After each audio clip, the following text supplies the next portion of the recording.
او دا ګاډی دا د اوږی نه راغی دا سریا راکاږي او ورځې په دې 15-20 ګاډي داسې دي دا تازه تارکول کې دي دا دې موږ اپیل کوو ایچي صاحب ته چې ایچي صاحب ته په دې باندې نوټس واخلي دی دومره تېز روان دی را موږ نه راوتښتېدو ورته اوږی نه خو دا دلته موږ قابو کړ او دا موږ ورته لوېډې وکړه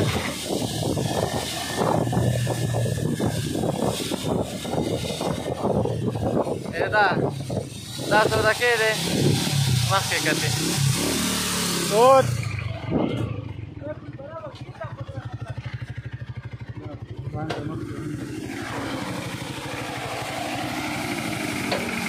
دا سوداګي دی دا د اوږی نه راغی په دې تازه تارکولو دا سریاګان راکاږي دا موږ مخکې قابو کړ دا سریاګان دو راکاږي دا